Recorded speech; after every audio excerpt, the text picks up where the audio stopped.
Beli bawang keliru merica. Ya. Gus Miftah datang dengan membawa cinta. Makan gorengan, minumnya susu. Hai Kung Yan, I love you.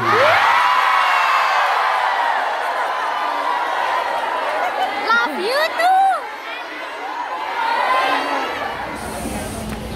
Antrian panjang. Wong antri iki terus adine tangga. Tiba semuanya ya yang di pinggir ya. Assalamualaikum warahmatullahi wabarakatuh.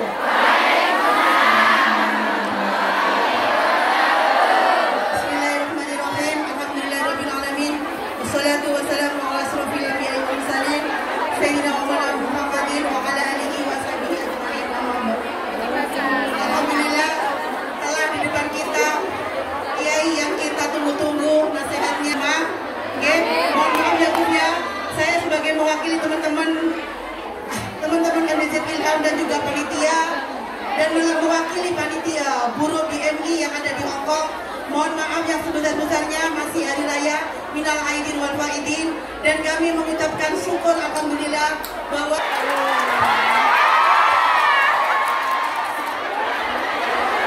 Assalamualaikum warahmatullahi wabarakatuh.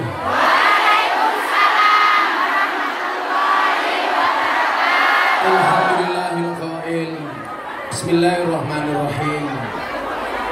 Alladzi khalaqal mauta wal hayata liyabluwakum ayyukum ahsanu amala. Wa qala aidan innallaha wa malaikatahu yusholluna 'alan nabi. Ya ayyuhalladzina amanu shollu 'alaihi wa sallimu taslima. Shollu 'ala nabi Muhammad. Shollu 'ala nabi Muhammad. Allahumma rabbil alamin. Siang menjelang sore ini kita kembali dipertemukan. Saya datang atas nama cinta. Anda datang atas nama cinta. Berarti endingnya harus bahagia. Karena jatuh cinta itu harus bahagia. Karena kalau susah namanya jatuh tempo. Kebahagiaan yang paling tinggi adalah ketika kita bahagia dan Allah ridho. Saya yakin pertemuan siang hari ini mendatangkan ridhonya Allah. Saya yakin siang hari ini mendatangkan rahmatnya Allah. Pertanyaannya adalah kenapa ada bahasa istiqomah di dalam beragama? Karena kita tidak pernah tahu dari semua banyak amalan kita mana yang diterima oleh Allah. Kita nggak boleh sombong. Gus, saya sudah berjilbab. Gus, saya sudah umroh. Saya sudah haji. Saya sudah sedekah. Saya sudah ikut ngaji. Bahkan saya sudah berbakti dengan suami. Suami menyakiti, saya tetap berbakti. Tapi mohon maaf. Oh enggak. Suami berbakti, saya cari suami lagi.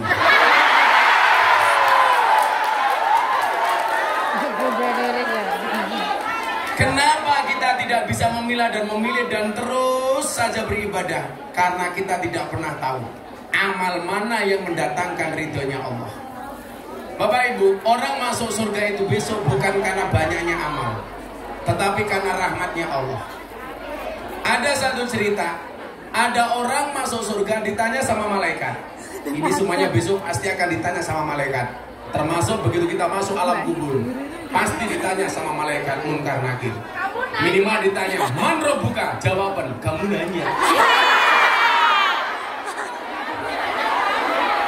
Langsung kebut cangkemmu orang malaikat.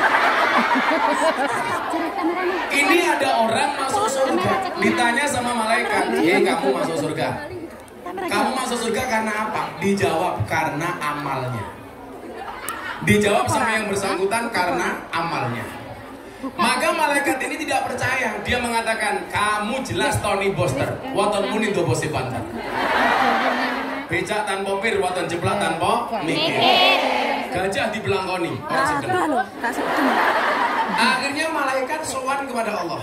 Ya Allah ya Rabb, kebahagiaan tertinggi hamba itu apa?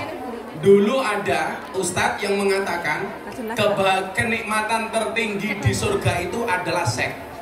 Menurut saya ini salah besar. Orang berpuasa itu dijanjikan dua hal. Ada dua kebahagiaan bagi orang yang berpuasa. Satu, saat datangnya buka puasa, betul?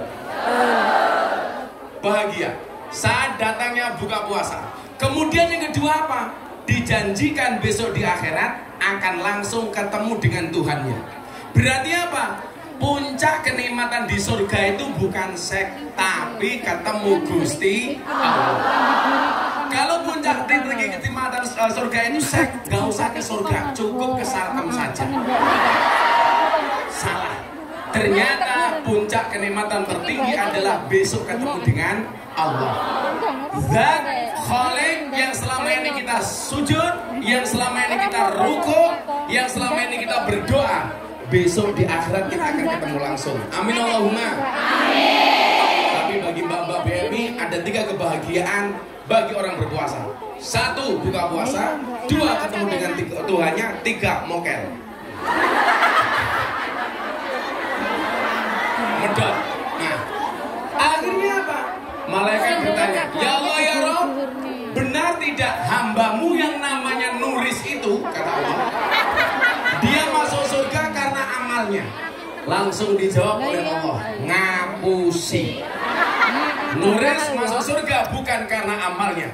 Karena kalau amalnya berat, tiket tahun 2020 baru masuk 2023. Berat.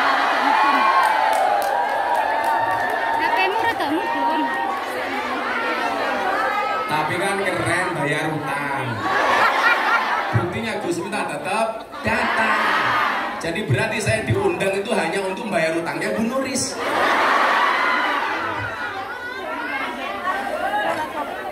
Ikhlas Gus, ikhlas. Ikhlas itu ciri-cirinya diam. Karena kalau ngomong namanya iklan. Ikhlas itu seperti kaset. Diinjak-injak tetap welcome. Kamu kenapa ketawa? Kamu pakai masker. Takut COVID? Oh enggak, merongos. Akhirnya apa? Malaikat bertanya, ya Allah ya Rob, jika dia masuk surga bukan karena amalnya, lantas karena apa? Allah jawab, karena rahmatku, karena kasih sayangku. Makanya coba Anda lihat, kenapa dari 99 Asmaul Husna yang paling populer dan Allah paling suka disebut dengan Ar-Rahman Ar-Rahim. Makanya kenapa Bismillah itu bunyinya Bismillahirrahmanirrahim. Padahal nama Allah 99. Kenapa Allah tidak menasbihkan dirinya dengan kalimat Bismillahil Malik atas nama Allah yang Maha Raja di Raja? Enggak. Allah tidak mengatakan Bismillahil Aziz atas nama Allah yang Maha Perkasa. Tidak. Allah tidak menggunakan kalimat umpamanya Bismillah Dzul Jalali wal Ikram. Tetapi Allah lebih senang dipanggil dengan kalimat Bismillah Ar-Rahman Ar-Rahim. Kenapa? Karena Allah ingin menunjukkan rahmat dan kasih sayangnya. Coba kalau gak ada rahmat dari Allah untuk Kung Yan di Hong Kong, Anda akan kerepotan kalau sholat setelah masak daging babi. Tapi karena rahmatnya Allah, semuanya bisa dinego. Ya Rob, ini saya darurat. Saya tadi pegang daging babi, tapi sekarang sudah datang waktunya sholat. Kalau saya harus mandi 7 kali, juragan saya malah curiga. Mosok kelon sampai peng gitu.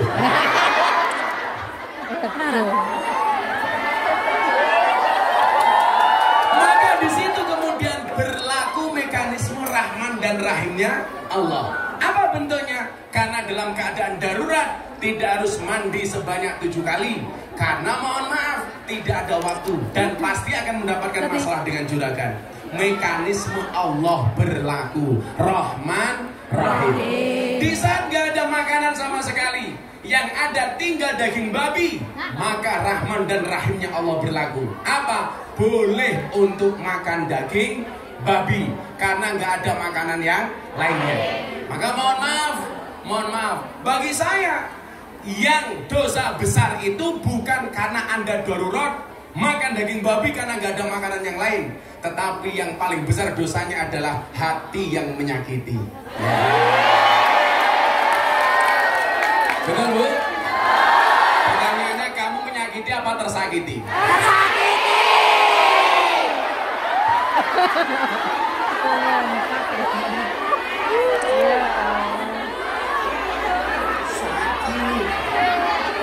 Nah, untuk membuktikan kebenaran bahwa orang ini masuk surga karena rahmatnya Allah, malaikat kemudian bertanya, bagaimana cara saya membuktikan dia masuk surga karena rahmatmu ya Allah? Gampang malaikat, kamu datangin Nuris di surga. Terus apa yang harus saya lakukan? Culek matanya. Surga loh, surga loh. Kita doakan Bu Nuris masuk surga pertama kali. Berangkat setelah sholat maghrib.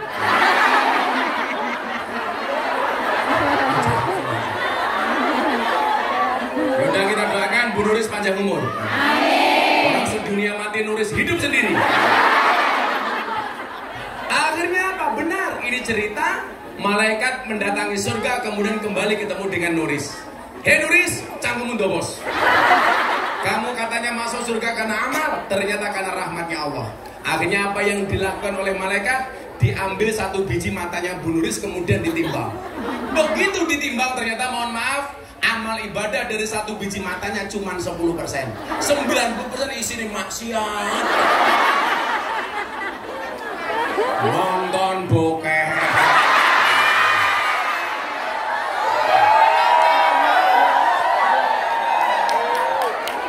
Ngadusi juragane nguyel-nguyel manuke.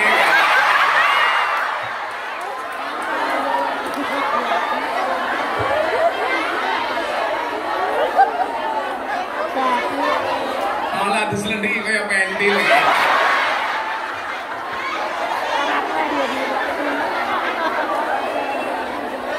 Banyak terjadi di Hong Kong.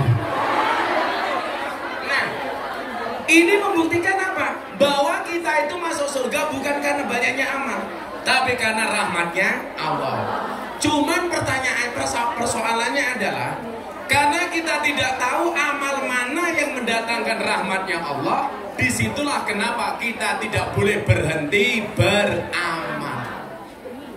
Saya bilang, ratusan bahkan ribuan panggung yang saya datangi, saya nggak pernah tahu dari panggung mana yang mendatangkan rahmatnya Allah. Maka kenapa saya tidak boleh berhenti? Saya harus tetap ngaji. Selain itu alasannya apa? An-nasu yamutuna ala ma'asu. Manusia itu akan dimatikan sebagaimana kebiasaan dia hidup. Jadi kalau kita membiasakan diri kita baik, bisa jadi bahkan sangat mungkin matinya dalam keadaan baik. Maka sempatkan dirimu membaca Al-Quran setiap kali mau tidur, walaupun cuma 2 ayat. Kenapa? Karena itu adalah amalan, salah satu amalan terbaik. Kalau biasa membaca Al-Quran, bisa jadi besok kematian itu datang, kita mati dalam keadaan membaca Al-Quran. Padahal orang yang membaca Al-Quran itu sama dengan telepon-teleponan dengan Allah. Betapa bahagianya, puncak kenikmatan tertinggi ketika kita langsung komunikasi dengan Allah. Lawang kamu telepon bojone wong seneng ya. Wong yo teko iki. Ya melu guyu. Biasanya jilbabe pink.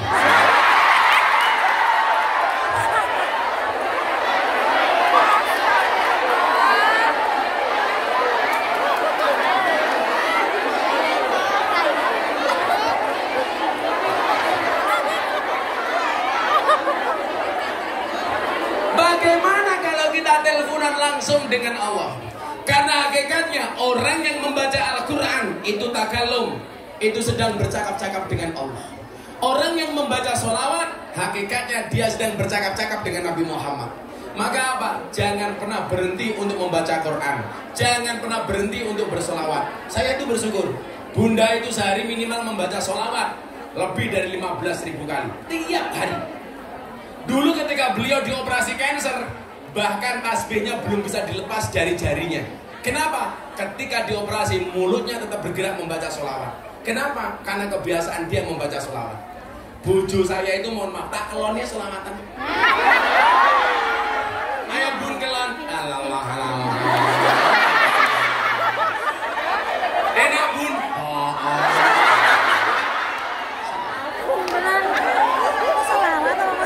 Gus, ngoten niku biasa. mikir. Iya Rocky.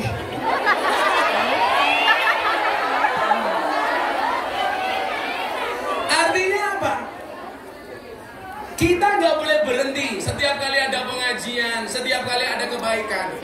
Kenapa? Karena kita nggak pernah tahu amal mana yang mendatangkan rahmatnya Allah.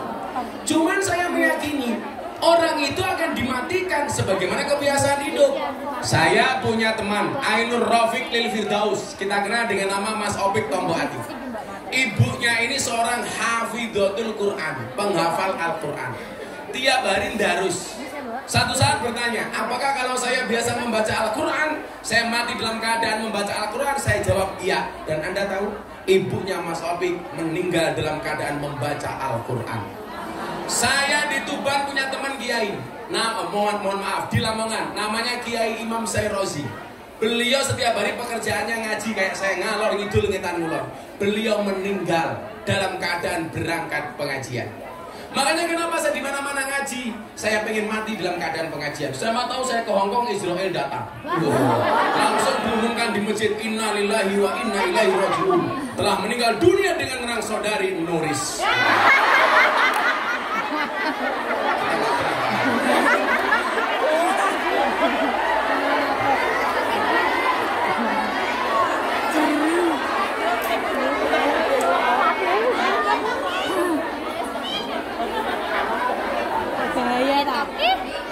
Sabar. Sabar itu indah. Iya. Ngatur.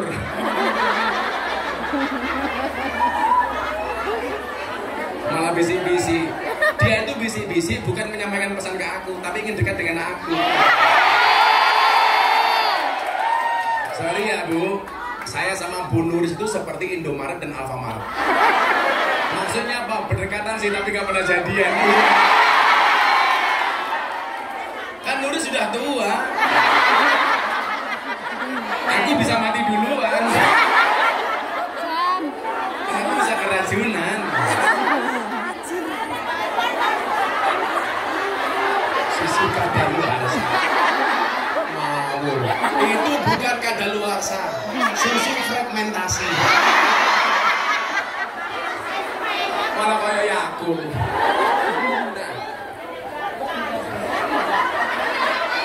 Canggung menyegar. Maka Ibu, gak ada alasan bagi kita untuk tidak berbuat baik. Kiai saya itu Imam Sairozi, akhirnya beliau berangkat pengajian dan beliau meninggal dunia dalam keadaan berangkat pengajian. Nah, maka kenapa? Berdiri. Ibu-ibu lebih suka saya duduk apa berdiri? Itulah perempuan. Mana suka yang berdiri? Wedang ngerong disuguh kon ngadeg.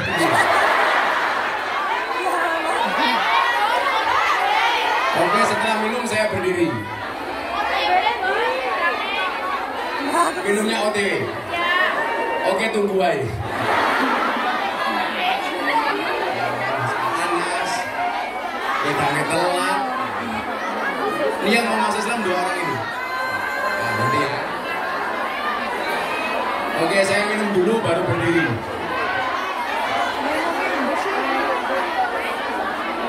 Nanti yang mau bertanya di akhir sesi silakan ditulis. Diajukan ke sini akan saya baca. Tadi pagi saya bilang saya buat lomba konten TikTok atau konten medsos. Silakan diposting, laporkan ke Mbak Nuris. Nanti saya pilih tak kasih hadiah. Nanti nggak harus sekarang, nanti diedit dulu. Nah, ya. Kamu dakwah menggunakan medsosmu. Iya Mbak. Apa aku yang belum keren dari meja ini gini. Acur. Ya mosok kiai ngombe kan jerung ini.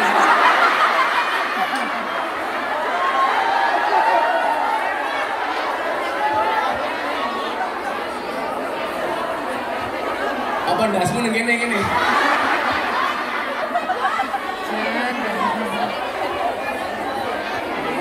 Ora dibuka nek.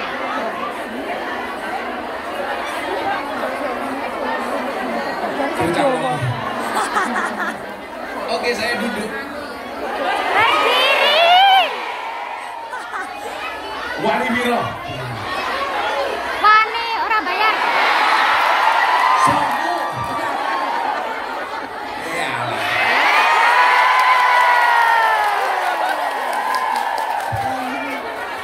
Ngaji dinyang. Diatur-atur. Sallallahu alaihi Muhammad. Yaudah yuk, saya berdiri selawatan dulu ya. Oh nanti aja. Sambungnya kalau jijik. Sini yo.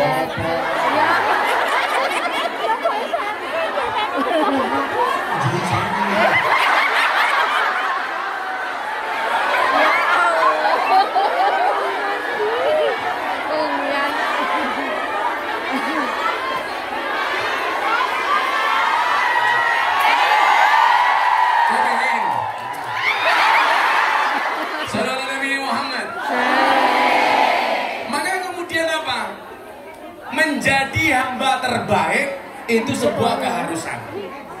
Maka kenapa kemudian dalam Al-Quran ini akan saya kasih siapakah hamba pilihan itu. Kenapa dalam Al-Quran Allah Subhanahu wa Ta'ala berfirman fastabiqul khairat, berlomba-lomba dalam kebaikan. Yang perlu Anda ingat adalah berlomba-lomba dalam kebaikan itu bukan memperebutkan satu posisi, tapi menjadi yang terbaik di posisi masing-masing. Anda kerja sebagai BMI, jadilah BMI terbaik. Siapa itu BMI terbaik? Satu, yang ketika dia berangkat niatnya baik, ketika bekerja baik, pulang dengan suami tetap baik. Karena banyak kasus di lapangan, niatnya berangkat baik, begitu di Hongkong punya uang, niatnya berubah. Betul? Di sini berubah, suaminya di rumah juga berubah. Yang terjadi keluarganya menjadi berubah.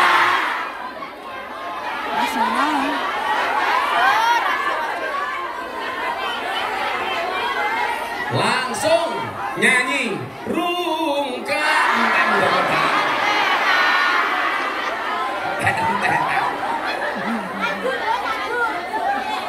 kurang duwe bojo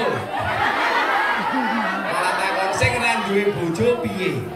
Saya kemarin siang di kafe saya absen, dari semua yang hadir ternyata yang janda hampir 50%. Jajal saking ngacung sing rondo ngacung.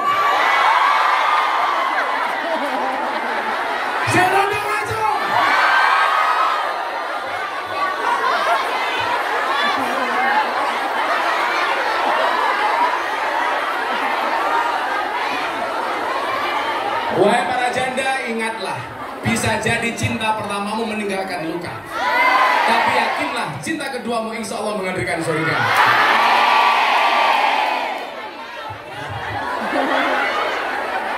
Rondo. Fastabiqul khairat, menjadi yang terbaik di posisi masing-masing. BMI yang baik. Bagaimana menjadi BMI yang baik? Yang pertama, jaga niat dari awal. Niat berangkat ke Hongkong untuk membahagiakan orang tuanya. Begitu Anda punya uang, jangan sampai lupa dengan orang tua. Berangkat ke Hongkong niatnya membahagiakan keluarga, maka membahagiakan keluarga jangan sampai kamu melupakannya. Pengen membahagiakan anak-anaknya, tetap menjadi sebuah prioritas. Jangan pernah berubah walaupun ekonomimu berubah. Jangan pernah berubah walaupun taraf hidupmu berubah. Tetap biasa-biasa wae. Orang hebat itu siapa? Duwe duit, orang duwe duit podo. Duwe duit biasa-biasa wae, orang duwe duit biasa-biasa wae. Tapi kadang-kadang berubah. Berangkat dari Jawa Timur, Jilbaban, begitu ning Hongkong, ngelung sumi.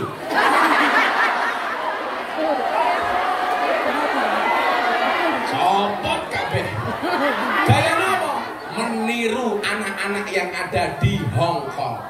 Ya beda itu. Lah bocah Hongkong kuwi nganggo baju seksi wong awake putih bodine apik. Lah bocah Malang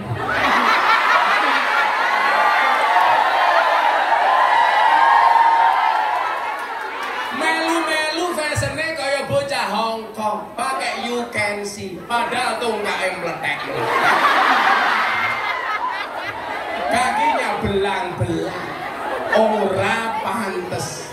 Podo-podo nyawangi, aku milih nyawang cah Hongkong. Podo-podo dosane. Ayo bayangno, nuris kanggo you can see.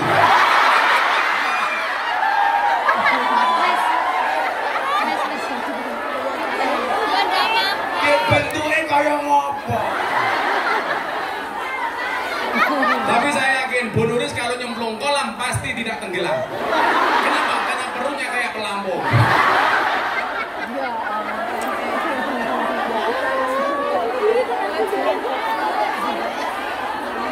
Nah, menjadi yang terbaik itu caranya bagaimana? Kita lihat patokannya. Sabda Nabi Muhammad Sallallahu Alaihi Wasallam.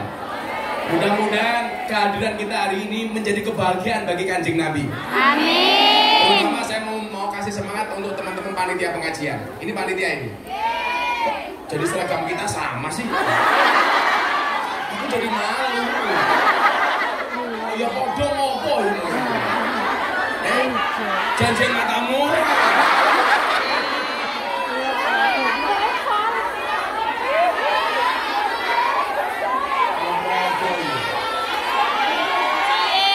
Jodoh. Untung di kamu, rugi di aku.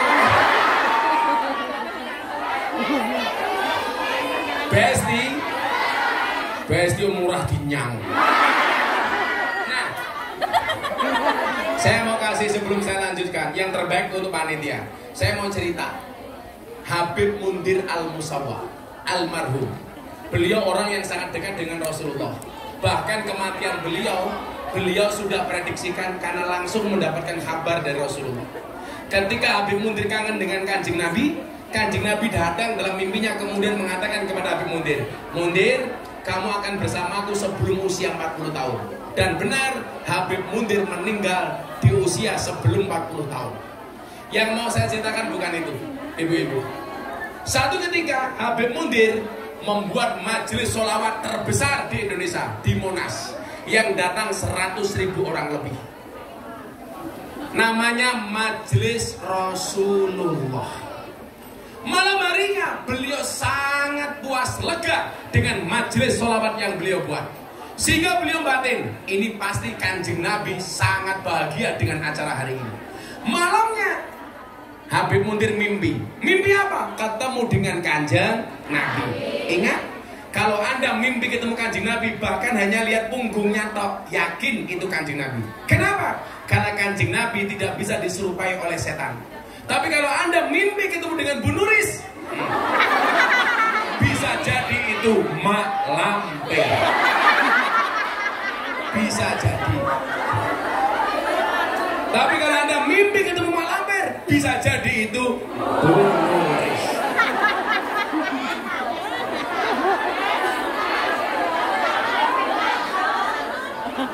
Tapi kalau Anda mimpi ketemu Gus Miftah, bisa jadi itu Sahruhan.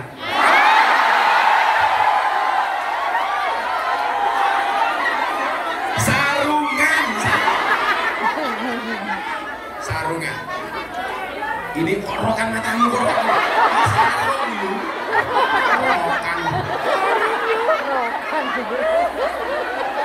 Sarung saya ini mahal, apalagi ilmunya goblok.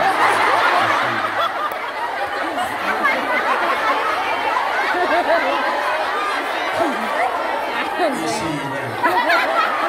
Kamu jangan bayangin aku.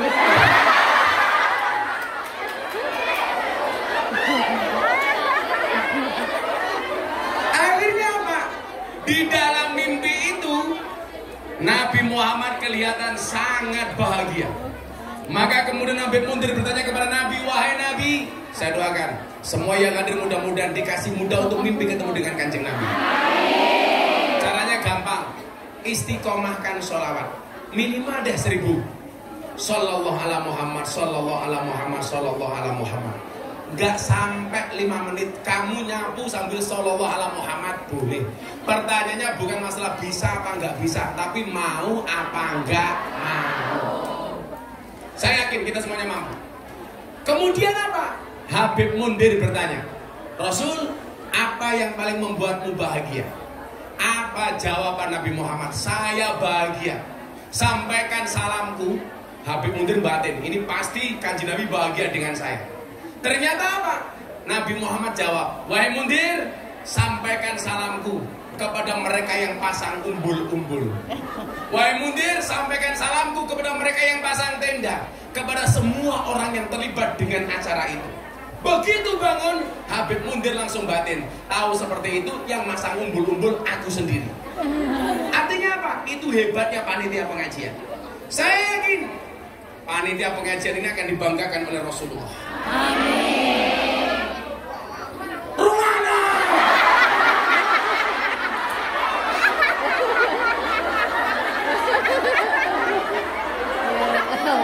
Malah ngitung bakti.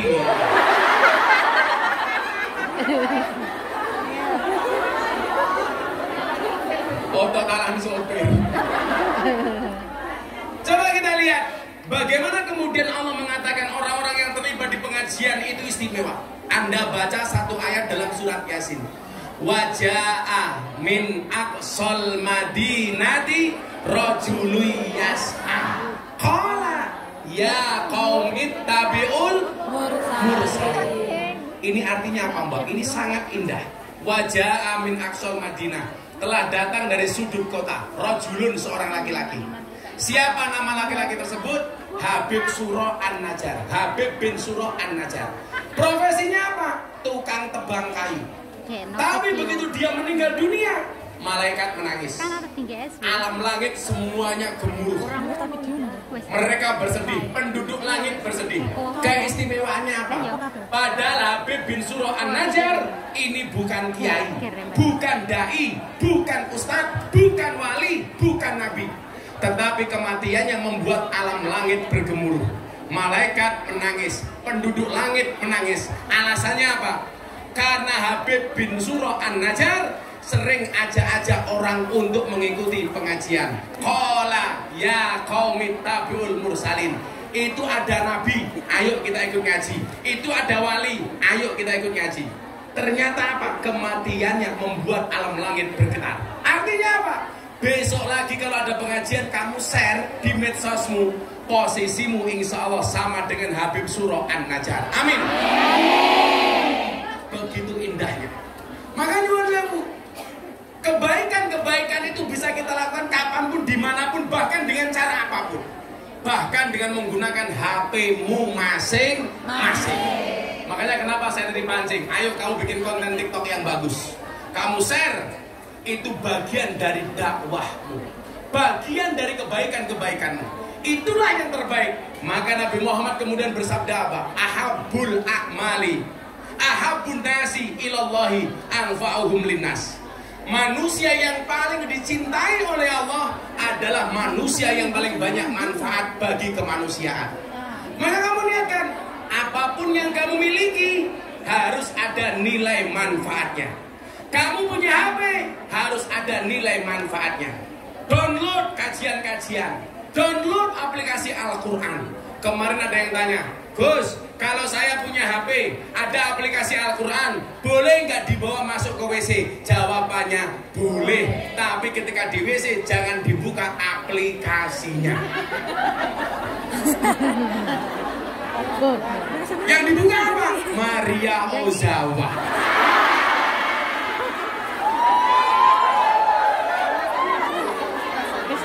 Sama halnya kalau Anda punya HP, ada aplikasi porno, masuk masjid, boleh apa enggak? Boleh, tapi jangan buka pornonya. Artinya apa? Ada kebaikan dari HP. Itu mah jualan Facebook kayak gitu. HP ini terasa yang bahaya. Kalau gak status Facebook ya ini kan teror.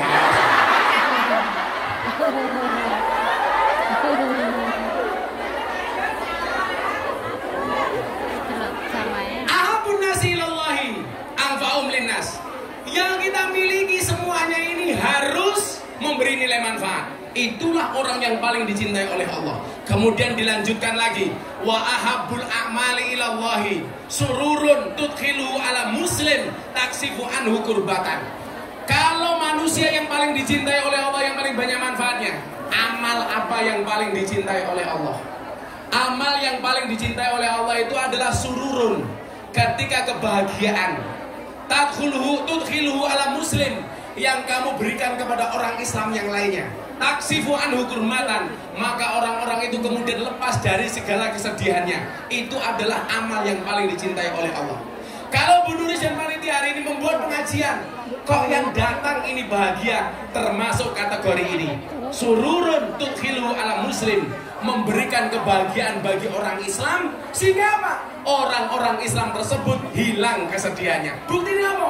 Kue ketemu aku bahagia.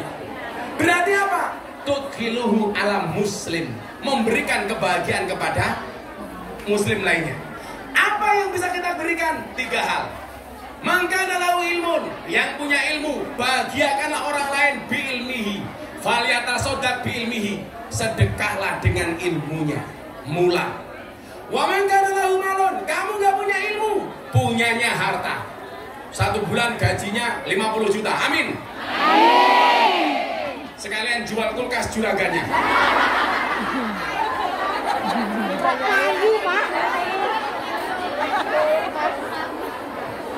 Orang payu. Bisa doakan, mudah-mudahan gajinya besok minimal sebulan 50 juta. Amin. Potong pajak 90%. Kasih amin ya Allah.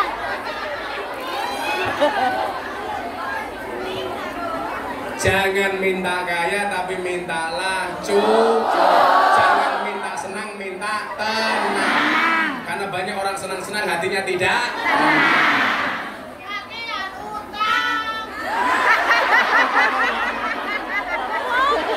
Okean utang, ketok rupamu kaya kalkulator.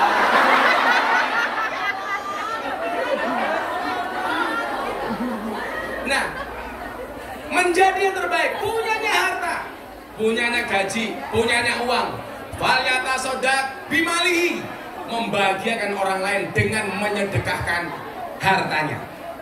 Saya dari miskin gak punya apa-apa, gak pernah takut dengan namanya sedekah. Saya begitu menikah tahun 2004, mohon maaf, miskin kuadrat. Walaupun mbah saya kaya 7 turunan, tapi saya keturunan nomor 9.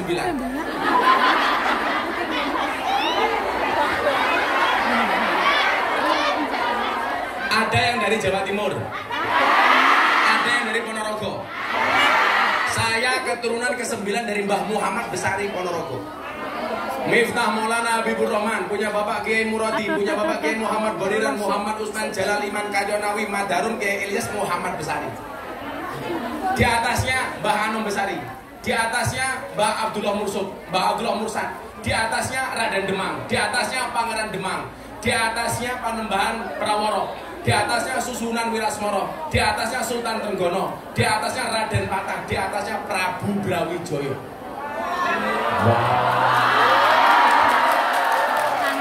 Makanya jangan kaget, aku ganteng.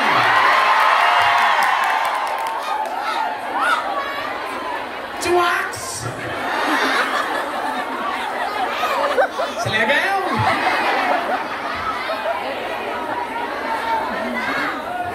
Meledak. Begitu sulit. Lupakan silit.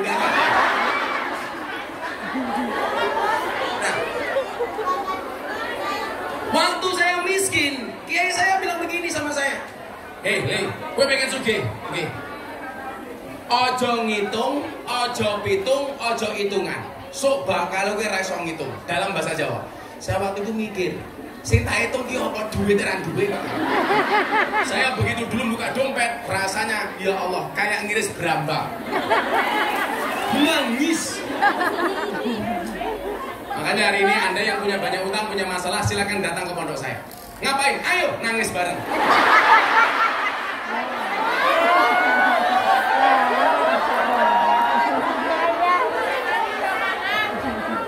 Tapi Tapi sekarang istri-istri di Indonesia setelah COVID sudah pintar mencari uang. Maksudnya apa? Dimanapun suami nyimpan uang pasti ketahuan.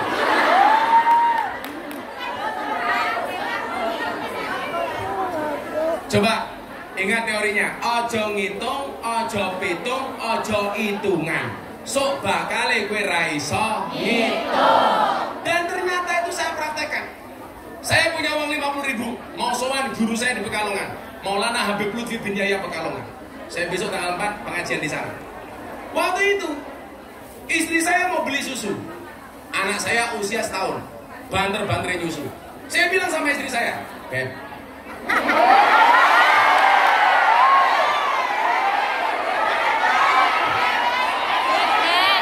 lah aku nyelok bojoku Beb pantes. Lah Pak Nuris nyelok Bu Nuris ora pantes. Beb kayak yang gini.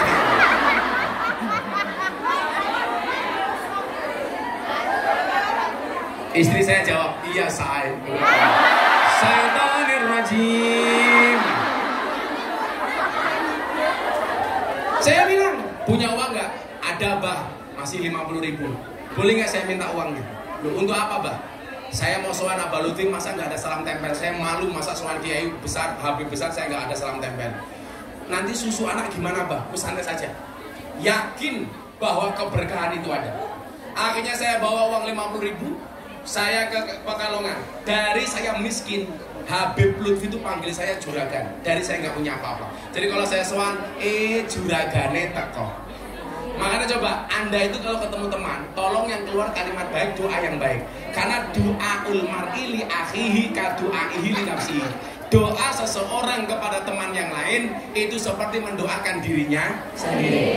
Jadi kalau kamu mengatakan orang, dasar kamu tukang selingkuh, berarti yang selingkuh itu kamu. Makanya saya rajin mendoakan orang kaya supaya saya juga menjadi kaya. Saya rajin mendoakan orang lain untuk menikah lagi supaya saya.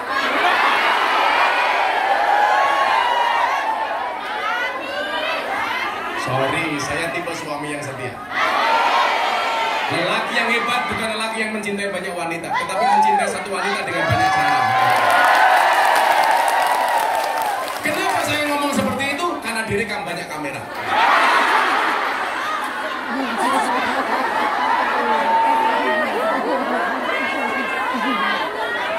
Pelangan bujuku mau darah. Nah, akhirnya apa? Saya berangkat ke Pekalongan minta didoakan sama Abah Lutfi. Saya pulang jam 12 malam sampai rumah. Anak saya nangis karena nggak punya susu. Akhirnya apa? Malam itu saya rebutan susu dengan anak saya. Tapi saya berbaik hati. Anak saya tak kasih isinya, saya cukup kemasannya. Tapi yang terjadi apa? Ternyata keberkahan itu nyata. Apa yang kita berikan tidak mungkin kemudian Allah sia-siakan. Yang kemudian menjadikan saya hidup saya enak hari ini adalah keberanian saya untuk tidak hitungan, tidak hitung, tidak ngitung, tidak hitungan, tidak hitungan. Dan ternyata benar, ketika saya miskin, saya berdoa, Allahumma barik lana. Ya Allah ya Rob, hari ini saya nggak kuat makan, tapi satu saat saya harus bisa memberi makan orang. Saya dari dulu rajin puasa, Bu. Kalau saya punya uang 10.000 daripada saya untuk makan, saya puasa, uang 10.000 saya sumbangkan. Dan ternyata hari ini benar, ratusan santri saya semuanya gratis. Dulu saya nggak kuat tidur, ya Allah ya Rob, hari ini saya nggak bisa tidur karena nggak punya kamar tidur. Tapi satu saat saya harus bisa membuat nyaman orang tertidur. Dan ternyata benar, santri hari ini semuanya bisa tidur dengan nyaman. Berarti apa? Pola pikirnya ini yang perlu dirubah. Jadi mohon maaf, kalau kamu merasa yang kamu miliki itu mutlak punya kamu, Anda salah. Itu hanya Allah titipkan kepadamu. Yang namanya orang nitip, Allah sudah sampaikan, ini kamu tak titipi, tolong kamu bagi. Bagi kepada siapa? Bagi kepada orang lain. Kalau kamu tidak mau berbagi, kata Allah, maka besok kamu tidak akan saya titipi lagi. Akan saya ambil, dan kamu bukan sebagai orang yang saya titipi, cuman sekedar sebagai seorang penerima. Yang perlu Anda ingat, senikmat-nikmatnya menerima lebih nikmat memberi. Maka dikatakan orang nyumbang lebih baik daripada disumbang. Tapi kamu milih disumbang. Traktir sama traktir bagus mana? Traktir kamu tapi milih ditraktir.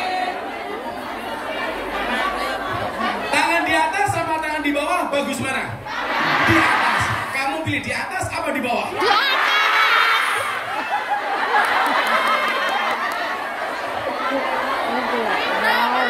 Di atas, Gus, ngeten lho. Ngeten. Di atas.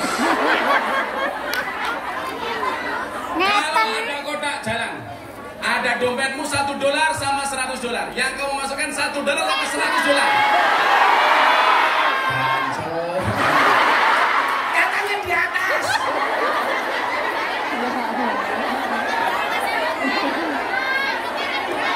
Lihat ke monyet di kebun binatang, uang sakunya $100. Lihat kiai ada kotak infaknya $1. Berarti lebih mahal kiai apa monyet? Anda lebih menghargai kiai apa monyet?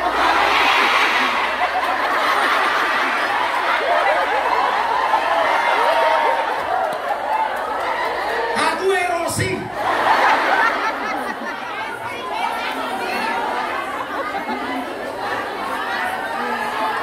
Tadi teorinya saya bilang loh, kalau ada orang punya 2 botol air mineral, diminta 1, biasanya dengan ikhlas kita memberi, padahal dia punyanya cuma botol mineral tok, punya 2, diminta separuh dikasih. Ada orang punya uang 1.000, ada kotak infak, dia berani nyumbang 50%, Rp500.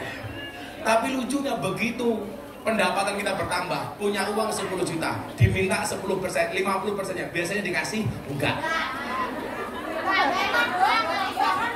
Nah, punya uang 1.000 diminta 50%-nya, padahal punyanya cuma 1.000 tok, diminta 50%-nya, dikasih nyoh.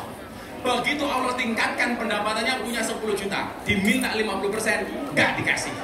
Kalau seperti itu pola pikirnya, saya doakan penghasilanmu selamanya cuma 1.000. Biar ribet. Ayo, saya katakan.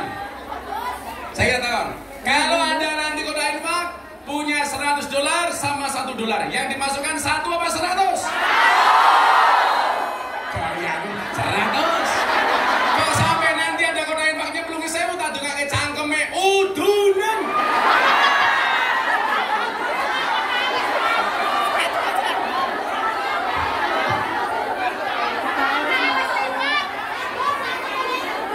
Saya mau ngambil duit, utang. Jangan nunggu kaya baru bersedekah, tapi bersedekahlah sampai kamu menjadi kaya. Ayo selamatan di sini, sadar yuk. Ayo, terus panitia mau bungo-bungo. 100 orang siji. Shallu ala Nabi Muhammad. Mendengar.